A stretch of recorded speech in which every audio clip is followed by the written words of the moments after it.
Si te gusta que te narren cuentos, este espacio está creado para vos. Te sugiero que te prepares un café, un té o un mate y te dispongas a disfrutar de un buen momento. Estaré subiendo un video cada semana. Te invito a que te suscribas y actives la campana de notificaciones, así no te perdés de ninguno. Si te gusta, te pido que me lo hagas saber con un like. También deja tus comentarios, los estaré leyendo con agrado. Y además podés compartir el video. Que lo disfrutes.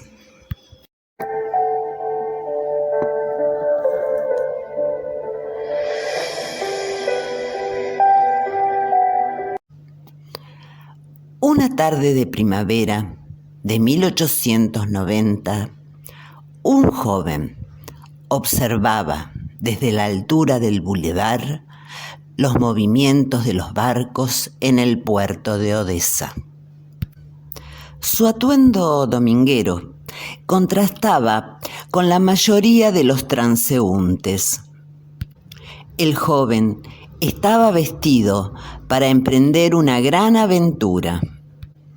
Los zapatos de cuero barnizado se los había regalado su madre. El traje a medida lo había terminado su tío sastre solo el día anterior de su partida. Y finalmente el sombrero era el que había usado su padre el día de la boda 22 años antes.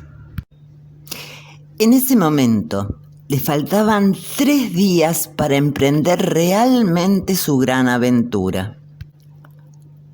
Pero los 400 kilómetros que separaban Kiev de Odessa y esta primera visión del puerto y del mar ya era parte de la travesía que haría de él un hombre nuevo. Sin embargo, un velo de tristeza empañaba el entusiasmo con que devoraba los aspectos de la gran ciudad. Y su puerto carecía de toda educación sentimental, y su primer percance amoroso le trabajaba el pensamiento, hasta impedirle gozar ante la realización inminente de su proyecto más audaz. Para alejar esa pena que no sabía borrar, seguía con la mirada a cuanta persona pasaba. Sobre una escalinata, unos metros más abajo, descubrió a una muchacha. Ella estaba absorta en el paisaje, con una mirada no menos triste que la suya. Se había sentado en un escalón y había posado a su lado 2 grandes cajas redondas, superpuestas. Cada una tenía una cinta de raso azul y las mantenía juntas un simple piolín. Impreso en el cartón podía leerse: Madame Yvonne, París, Odessa. El joven, llamado Daniel, no conocía palabras y expresiones propias para abordar a una desconocida. Se acercó a la muchacha, permaneció a su lado, sonriéndole en silencio.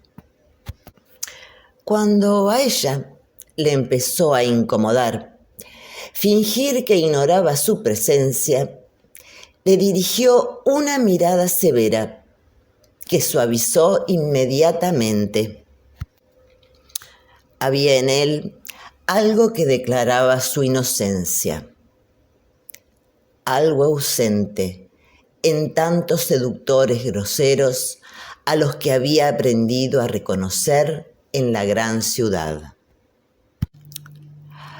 Nunca sabremos cuáles fueron las primeras palabras que intercambiaron, ni quién las pronunció primero. Pero no es incongruente que haya sido ella la que venció la timidez del joven. Daniel había nacido en Unstedt, un pequeño poblado habitado por judíos. A sus 5 años, sus padres se habían instalado en un suburbio de Kiev, del que conocía apenas el mercado y en él el negocio de pasamanería de la familia. Ella, cuyo nombre nunca conoceremos, era en cambio una hija de Odessa. No hablaba el ucraniano, sino un ruso elemental, y había aprendido algunas palabras del yiddish. No era judía, pero vivía y trabajaba entre judíos. Entre judías, mejor dicho. En el taller de sombreros de la temible Madame Yvonne, cuyo verdadero nombre era Ruby Ginsburg. En aquel taller, esa muchacha era la shikse, palabra atroz que designaba a la vez a la sirvienta y a la no judía, a la goy. A ella le correspondía limpiar el taller, preparar el té, llevar a domicilio los sombreros comprados y ejecutar diversos mandados y menudeos servicios. Y en retribución era un lecho en la cocina, una comida frugal y una ocasional propina de alguna clienta.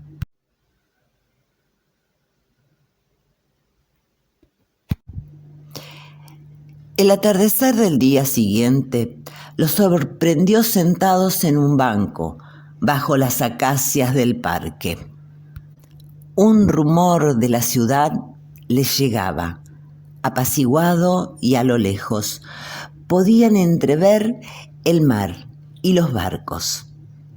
Promesa indefinida, que cada uno de ellos entendía a su manera. Ella le confesó que era huérfana y que estudiando las revistas francesas de donde Madame Yvonne copiaba sus modelos, había aprendido que la vida es la misma en París, en Viena o en Odessa. Que sin dinero solo se puede ser sirvienta y que el mundo se divide entre los que tienen y los que no tienen.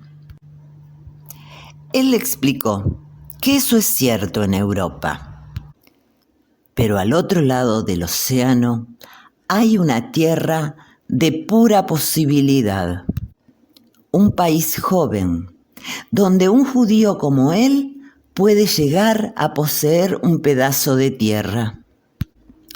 Apresuradamente le habló de la colonización de Santa Fe, de Entre Ríos. Ella escuchó por primera vez cosas cuya existencia había ignorado. Que un judío pudiera querer cultivar la tierra, que pudiera temerle a los cristianos como ella les temía a las judías del taller, que podía hablarle a ella de otra cosa, que no fuera el regalo que le haría si consentía acompañarlo una noche en cierto hotelucho. Fue en ese segundo encuentro cuando él le contó el motivo de su tristeza, en apariencia inexplicable, que lo dominaba en vísperas de cruzar el Atlántico hacia una nueva vida. Ese motivo tenía nombre: Rivka Bruckmann. Sus familias los habían presentado cuando tenían 14 años. ya los habían prometido antes de que se conocieran y los habían casado 5 días antes de que él dejara Kiev. Hacía un año que Daniel había empezado a jugar con la idea de emigrar. La delegación de la Argentina para la colonización judía pasó por Kiev. Había organizado reuniones en la Asociación Mutual Israelita, donde un conferencista elocuente les había hablado de los campos fértiles, interminables, que los esperaban en la Argentina. En un mapa les señalaba la ubicación de sus campos y la distancia que había de las grandes metrópolis, Buenos Aires y Rosario. También había agitado en la mano un delgado volumen encuadernado en color celeste y blanco, la Constitución de la República Argentina.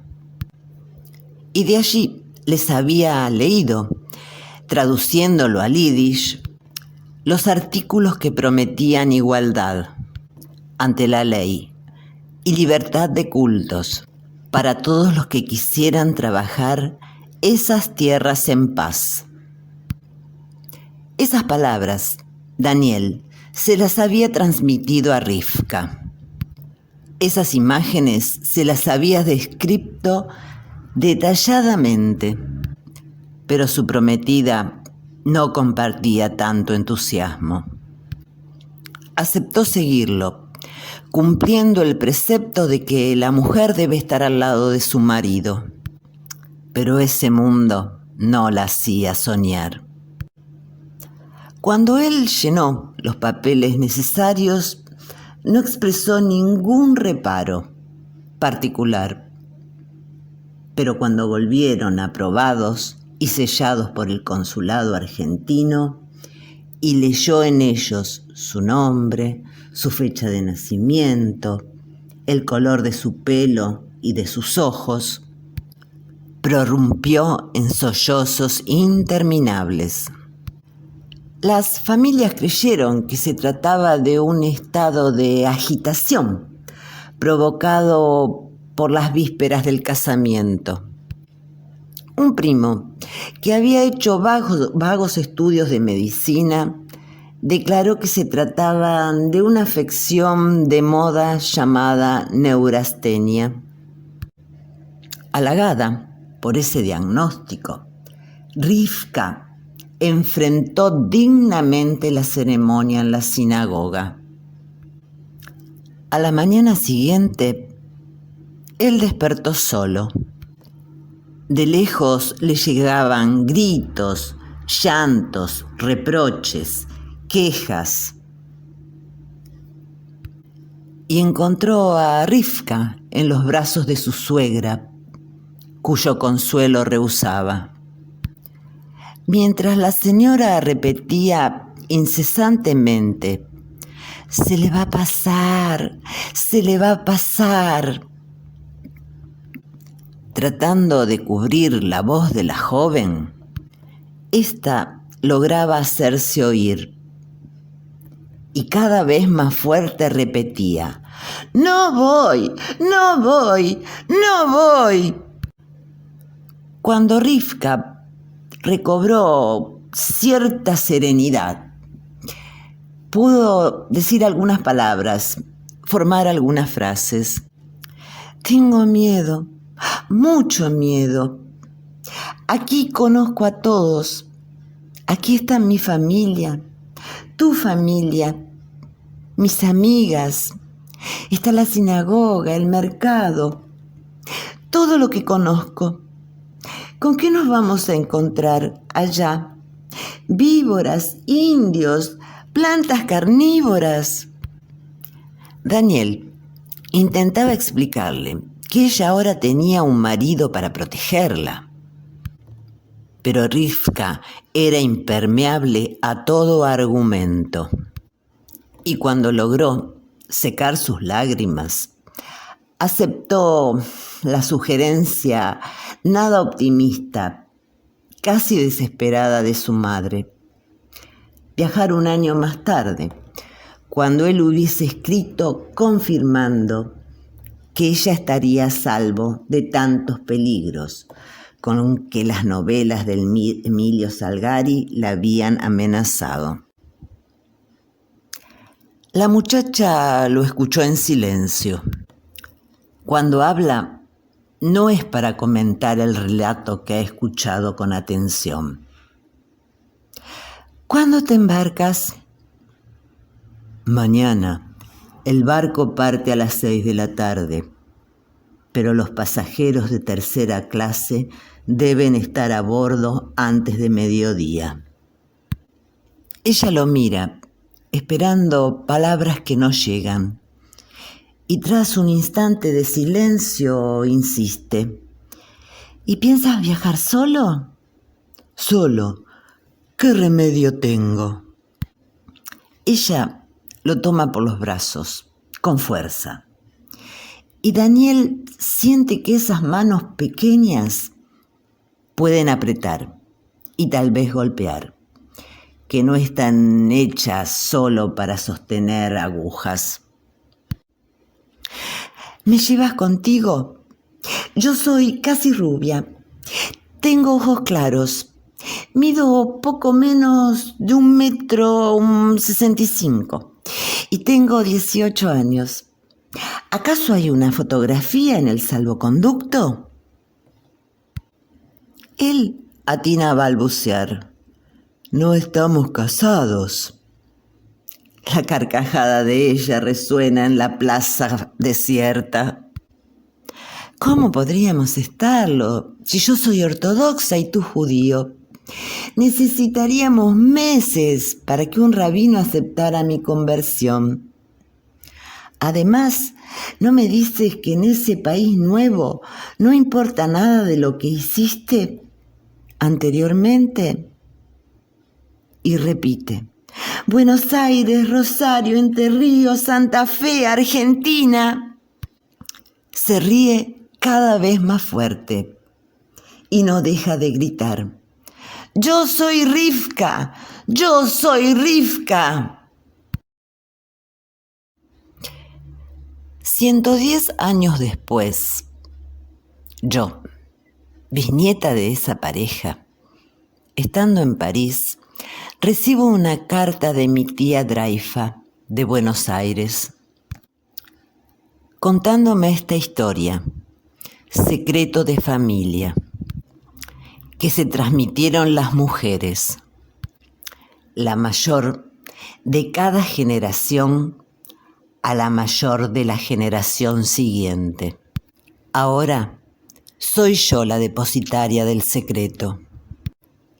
Recuerdo lo que me contaban de ese bisabuelo que no conocí y cuyos 10 hijos nacidos en Argentina tuvieron por madre a aquella muchacha que una tarde de primavera de 1890 miraba con tristeza los barcos que partían del puerto de Odessa.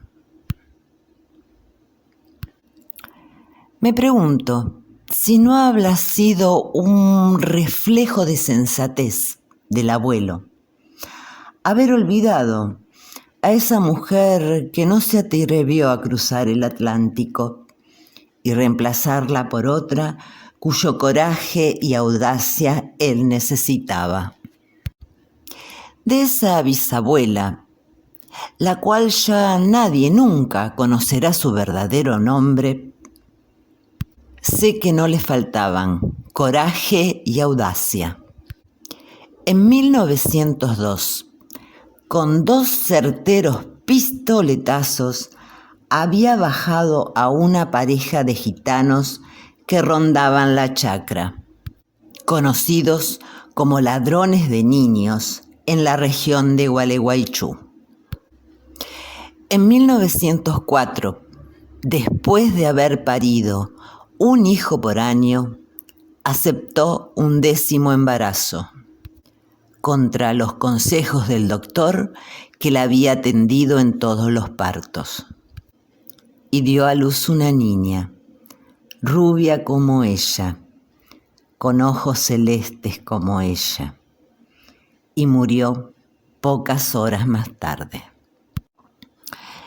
De pronto entiendo por qué las mujeres de la familia, al menos las depositarias del secreto, en vez de sentirse orgullosas de esa antepasada, habían transmitido su historia como un saber peligroso, tal vez prohibido. Según las leyes judías, la raza se hereda por la madre y por lo tanto los 10 hijos nacidos de aquella unión no fueron judíos. Pienso en que no tengo hijas mujeres, que no conozco a las lejanas hijas de tantos primos dispersos por el mundo. Nadie me va a pedir cuentas por no haber transmitido este secreto y decido no continuar con esta estúpida tradición. Sin embargo, 2 días después, obedezco un impulso que no sabría explicar y empiezo a escribir la historia en forma de cuento. La novia de Odessa, de Edgardo Kosarinsky.